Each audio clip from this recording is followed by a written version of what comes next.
تو ہمارے ساتھ ہوں گے ماہر اقبالیات ہیں اعجاز الحق صاحب. ان سے ہم گفتگو کریں گے آج کے حوالے سے کہ یوم وفات قائد اعظم کے حوالے سے وہ کیا کہتے ہیں. السلام علیکم. وعلیکم السلام. اعجاز الحق صاحب، آپ کو ہم خوش آمدید کہتے ہیں لاہور انسائٹ پروگرام میں ریڈیو پاکستان کے. جی، آج 75واں یوم وفات منایا جا رہا ہے بابا قوم کا، حضرت قائد اعظم علیہ رحمہ کا. تو آپ اس سلسلے میں کیا کچھ کہیں گے؟ اگر آپ سے میں یہ کہوں کہ قائد اعظم کی ایسی قائدانہ خصوصیات بتائیں جو قائد اعظم کو دوسرے لیڈروں سے ممتاز کرتی ہیں، تو آپ کیا کہیں گے؟ جی، یہ جب قائد اعظم نے سیاست کا آغاز کیا تو یہاں بہت سی سیاسی شخصیات تھیں، مگر ان سب شخصیات میں قائد اعظم کی شخصیت بے حد منفرد ہے.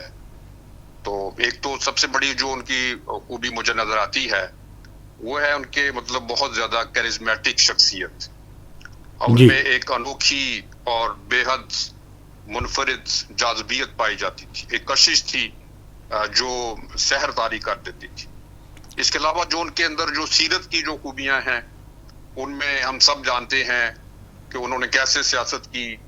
ان کے اندر امانت، دیانت، صداقت، شرافت اور مسلسل لگن، یہ وہ چیزیں ہیں، اور اصولوں کی سیاست کی انہوں نے ہمیشہ. اور کبھی بھی انہوں نے وہ جو منفی ہتھ کنڈے تھے، سیاسی ہتھ کنڈے، وہ کبھی استعمال نہیں کیے. ہمیشہ اصولوں کی ایک پاک سیاست کی اور ایک با مقصد سیاست کی.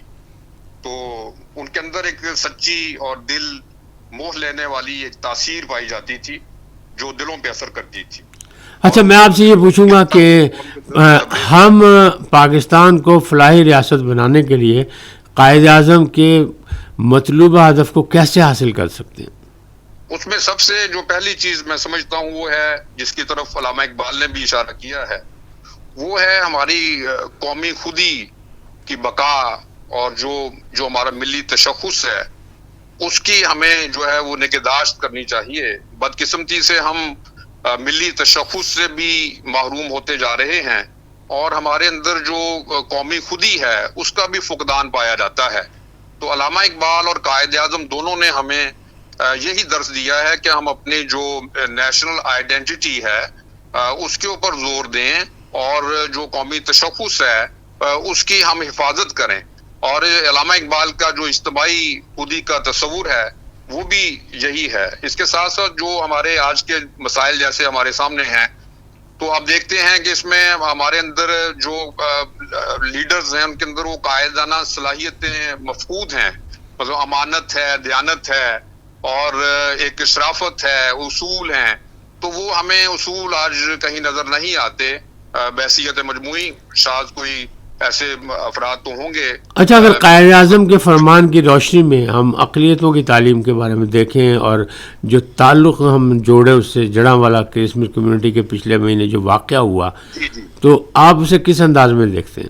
دیکھیں، قائد اعظم نے جو اور علامہ اقبال نے جو ہمیں ریاست کا جو تصور دیا ہے وہ بڑا ایک لبرل تصور ہے، اور اسلام کا تصور بھی یہی ہے کہ ہم اپنی اقلیتوں کی حفاظت کریں، انہیں پورے حقوق دیں، اور ان پہ جو ایک ظلم ہے یا زبردستی ہے اس کو نہ کریں، اور جو بھی معاملات ہیں ان کو قانون کے دائرے میں رکھیں. دیکھیے، قائد اعظم نے ہمیشہ قانون کی اور آئین کی پاسداری کی بات کی ہے. انہوں نے سیاست بھی کی تو آئین اور قانون کے اندر رہ کر.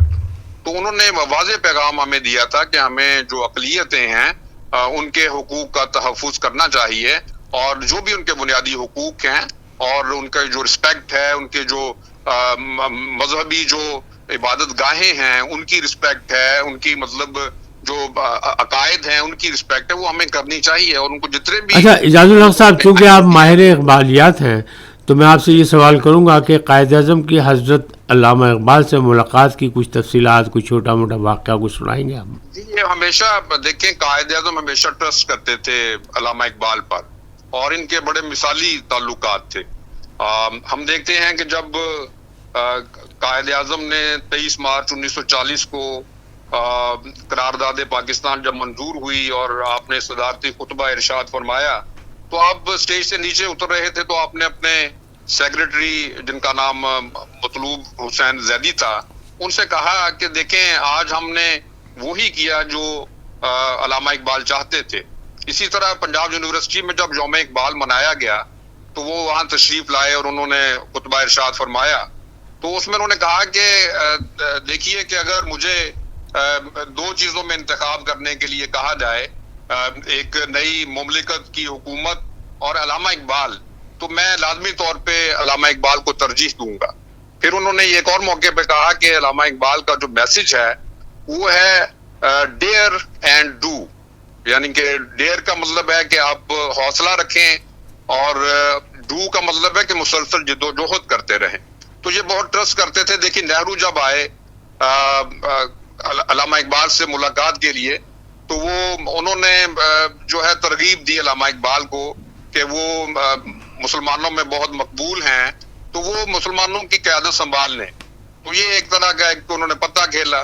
تو علامہ اقبال ان کا مطمع نظر سمجھ گئے اور وہ جلال میں آ گئے اور انہوں نے کہا کہ میں قائد اعظم کا ایک ادنا سپاہی ہوں اور میں ان کی زیر قیادت ہی کام کروں گا. مجھے الگ سے کوئی شو کرنے کی ضرورت نہیں ہے قیادت، میں تو ان کا ایک ادنا سپاہی ہوں.